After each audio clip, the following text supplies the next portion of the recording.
Hey guys, Joe here at JP Details and welcome to the 5th installment of the world's most ridiculous concourse level detail, and today's detailing duties are going to be quite varied, but by the end of the video we will be ready for the multi-layer ceramic coating application. If you haven't watched the previous 4 episodes to this crazy detailing series where we've practically gone through every last step that the Focus has so far undergone, then please feel free to check the other videos out. The Focus is being prepared to a concourse standard, and this detailing series is documenting it all. If you are new to the channel, then please consider subscribing, and if you do feel as if my huge amount of effort deserves a thumbs up, then please feel free to give the like button a tickle. I forgot to include the ShineMate EP803 mini rotary long reach attachment refining stage in the last episode of the series, so let's quickly run through it. All of these areas that I'm about to refine with this handy little tool have already been given a much more abrasive compounding stage using the intricate reach compounding cone attachment and the Rupes green medium compound. With an incredible amount of time and patience, 99% of the defects from these areas were nicely removed. I have found that with this machine, whilst using the much more abrasive cone attachment, it's very difficult to finish these areas without leaving some sort of hologramming or haziness in the finish. The red foam attachment that I'm currently using is far softer than the one that was used for the compounding stage, and this one does make for the perfect polishing setup for refining these particularly intricate areas. More often than not, I will complete this time-consuming ShineMate mini rotary stage after the bulk of the compounding has been finished, but before the final refinement stage is given to the rest of the paintwork. When I do come to doing the final refinement machine polishing stage for the bulk of the paintwork, I'll be able to run the pads from the LHR 15 Bigfoot and the 75V Mini Bigfoot over these areas where applicable, just to make sure that 100% of the haziness and hologramming is fully removed. The red foam pads will get the paintwork to 95%, but due to the controllability of a slightly larger pad, squeezes out the final 5%. This mini rotary machine is a pretty handy piece of kit. As standard, you can swap between 2 different lengths to allow you to fully machine polish practically all intricate areas on the vehicle. The long reach attachment that we previously saw is purchased separately.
The dual orbit Rupes machines can be quite frustrating to work with when it comes to doing areas such as the door shuts and sills.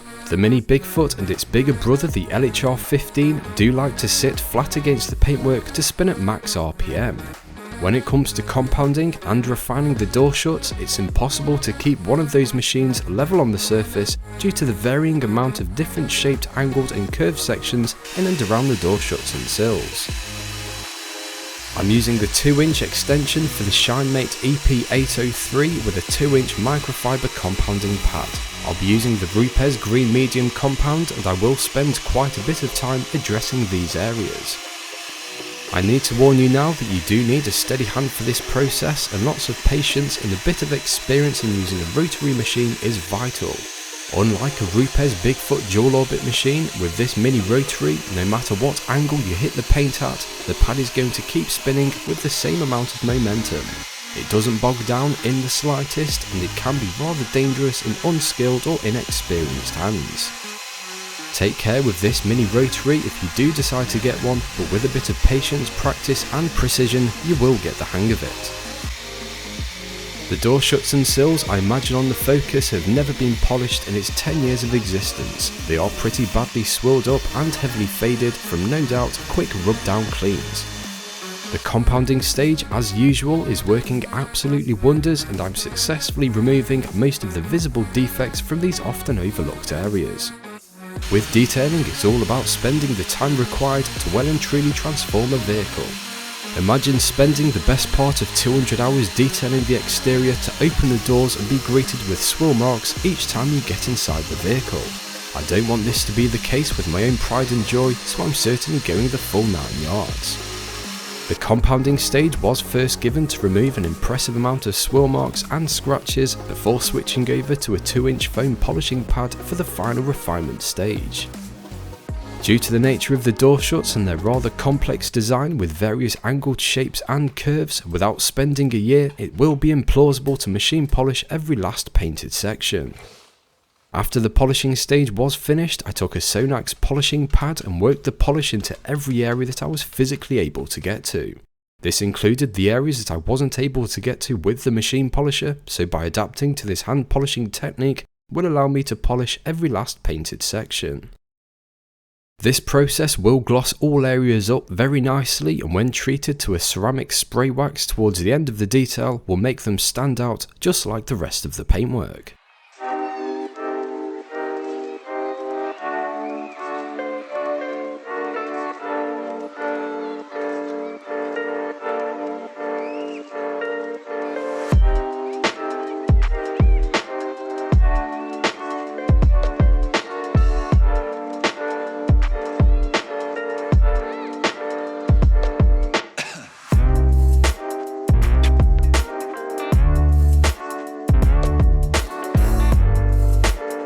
The boot shuts and sills were primarily treated by hand apart from the upper piece on the rear bumper, as I couldn't justify spending X amount of time using the ShineMate mini rotary, as these areas will rarely be seen. One final task for the ShineMate is to compound and refine the fog lights at the back. Please bear in mind this footage was taken before using the incredibly intricate attachment, but nevertheless the rear fog lights were compounded using the same padding compound that was used for the door shuts and sills. The before footage speaks for itself, where we can see a decent level of swirling in the finish. A thorough going over with the compounding setup worked wonders, and when followed shortly after with the refining stage, a deep gloss finish was achieved and a decent level of correction was met. They aren't quite 100%, but considering their location, I think I'll get away with it.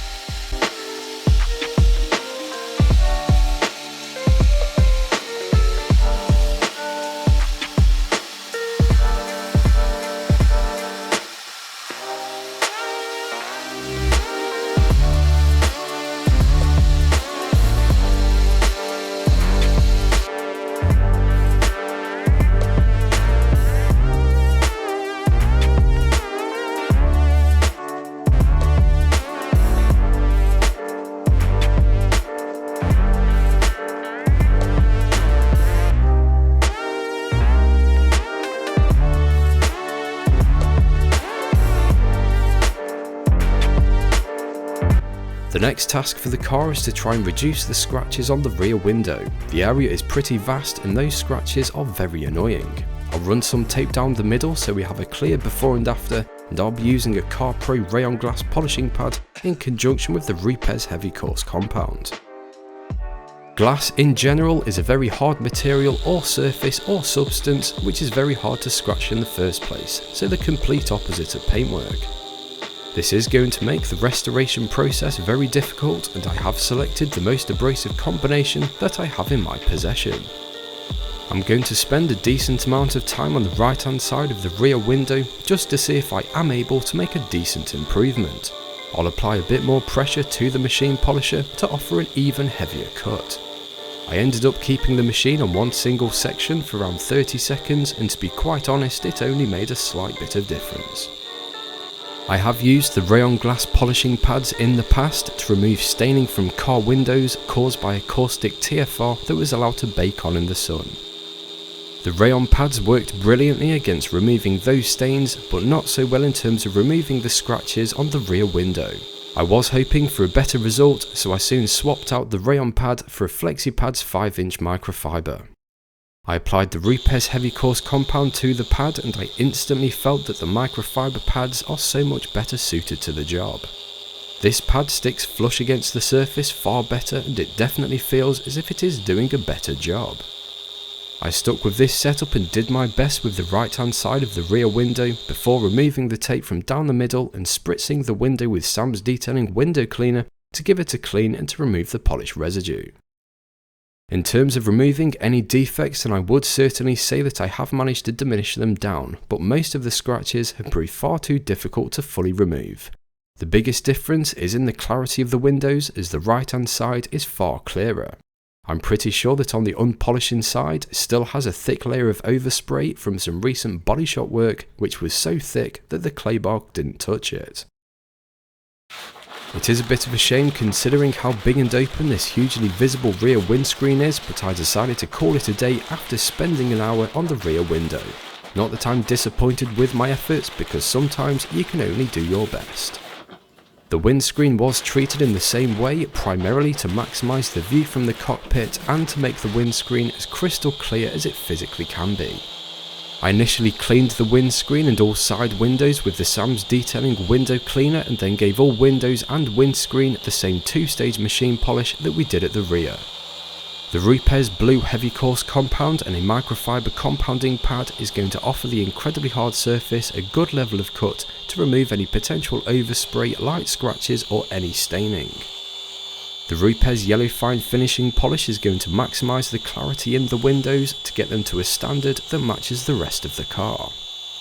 The best part of 4 hours went into the windows, and by the time I had finished I had made a decent improvement. All windows are to be ceramic coated with a few layers of G-Technic G1 Clear Vision Smart Glass, so by having them ultimately clean and transparent is going to prolong the protection and the product's performance. All hidden pieces of paintwork, including underneath the front and rear bumpers, side skirts and painted inner arch lips, were previously given a medium compounding stage and are now being given the ultra fine finishing stage. I want all areas of paintwork on the Focus to be quite literally as good as they can be, so if any bugger tries to look underneath, they should be impressed. Please excuse the rusty and old brake calipers and discs. I've recently ordered a brake upgrade, so they will be replaced. Those calipers were 10 times worse than they are in this shot, but I will be making a brake caliper refurb video in due course. The complete exterior was blown off with the Gravitas heated air blower to remove various bits of dust and an attempt of blowing out the sanding, compounding and polishing dust from the gaps and crevices. I gave the paintwork a brief tickle with the feather duster and then set about cleaning out the gaps and crevices a little further with a super soft detail factory brush. I must add, everywhere that I used that brush on, which was pretty much all of the gaps and crevices, I had to repolish the areas because it did leave a very noticeable light marring. It took me an extra 2 hours to rectify and I wasn't happy. It just goes to show how easy it is to scratch, mark or mar automotive clear coat, and those detail factory brushes are the softest brushes that I have ever come across. One area that did go amiss throughout the preliminary machine polishing stages were the Team Hecko wind deflectors. These have only recently been purchased, and due to how soft the finish is, they have already become moderately swirled up. I gave them a 2-stage machine polish using the Rupes yellow pad and yellow polish, followed with the Rupes white pad and white polish, which sorted these areas out perfectly. The complete exterior was wiped down with G-Technic's panel wipe, also known as IPA, in preparation for the final inspection. The windows paintwork, all gloss black sections, and the painted pieces underneath the front and rear bumpers and underneath the side skirts were all wiped down. The panel wipe is going to remove all polish oils and residue from the painted surfaces in order to form the perfect surface for the ceramic coating application. This is also going to allow me to inspect the true condition of the paintwork due to no polish oils or residue potentially filling in any minor defects. I used 3 brand new microfiber towels for the panel wipe process, simply to make sure that 0 marks were put back into the paintwork. This future Ford RS Classic is being prepared to a show standard, so every last precautionary measure is now being taken. A delicate hand was required to ensure that no excessive pressure was applied, and also a keen eye for the detail to ensure that all areas were hit and that the product residue is completely removed. I turned all of the lights off in the unit and grabbed the Scan Grip Sunmatch 2 to get up close and personal with the paint to scrutinise my own work. I had my trusty 3M tape beside me and I continued to mark every last visible defect, no matter how minor it was. Considering how swirled up this car was to begin with and the amount of wet sanding and heavy compounding stages that I did do, I found very little in terms of any defects left in the paintwork apart from the odd little thing here and there. After the troublesome areas were marked, I set about spending a few more hours addressing these certain areas, and I did find that with the ultrafine finishing stage, removed these imperfections to a perfectionist standard. I personally think that these marks were put back into the car within one of the closing polishing stages as they were very superficial. The car had been left at the back of the unit whilst I squeezed in a 2-day training course, and over those 2 days the roller shutter doors were left open. I do think that various bits of debris had landed on the car in the meantime, and when the car was given its final refinement stage after the training days, I'm pretty sure that those bits of debris got swirled around and rubbed in a few select areas. Quite annoying, but it is what it is. If you would like to find out more about the training days, then please visit jpdetails.co.uk and check out the training day page.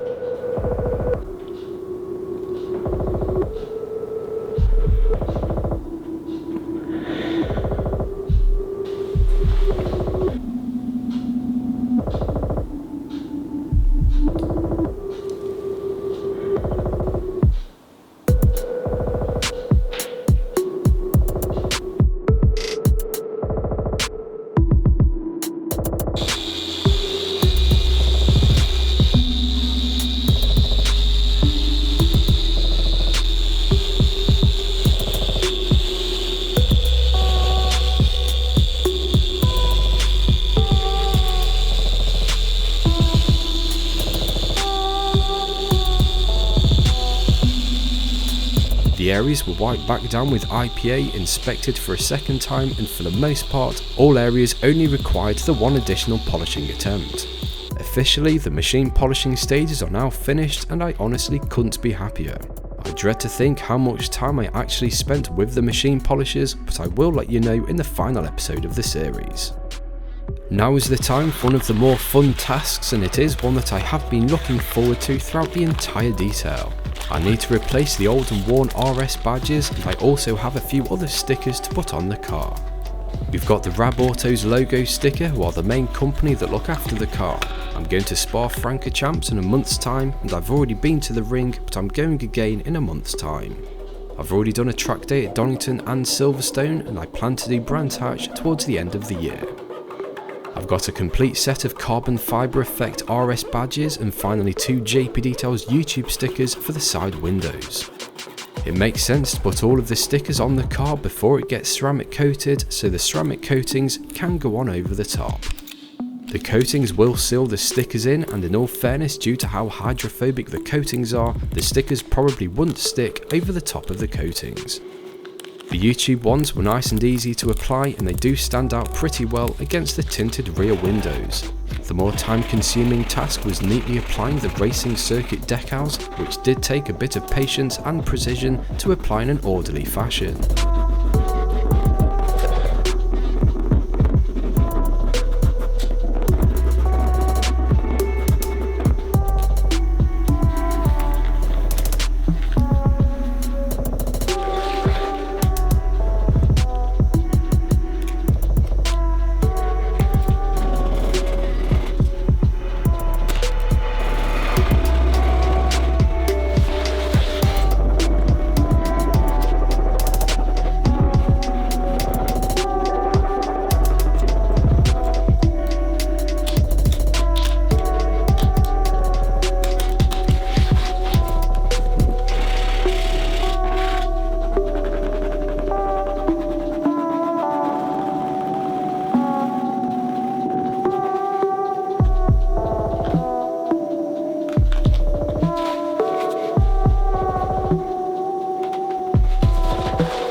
D&B Graphics sorted me out with most of the decals that are going onto the car, and I simply decided to apply the RS carbon fibre effect ones over the top of the originals. It seemed like less work and less messy work, considering that the rest of the paintwork and the gloss black areas are now 100% finished. I gave the original badge one last wipe down with IPA and then applied the carbon fibre effect ones over the top. The original badges are gel inserts and quite a bit thicker than these carbon fibre effect ones. I did fear that if I did remove the originals, the carbon fibre ones would have been sitting far too recessed into the chrome surround. Nice and easy, although a steady hand was required, but within a couple of minutes the badges were looking fantastic. One of those finishing touches which are well and truly going to bring the whole car together. Another task that I was incredibly looking forward to is putting some eBay purchased white tyre paint onto the tyres. All 4 tyres are practically brand new and they have been cleaned with IPA 3 times. The tyre paint goes on incredibly easily and you are able to do a really neat job as long as you don't rush. I was hoping to build on the layers, but as it turns out they only like one single layer.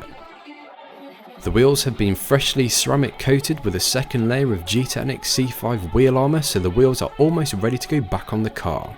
The tyres are due to be dressed, but that will happen when the tyre paint is fully dried in a day's time. One of the final stages for this instalment of the ridiculous Focus RS Detail series is to apply 3 layers of G-Technic Smart Glass to all external windows.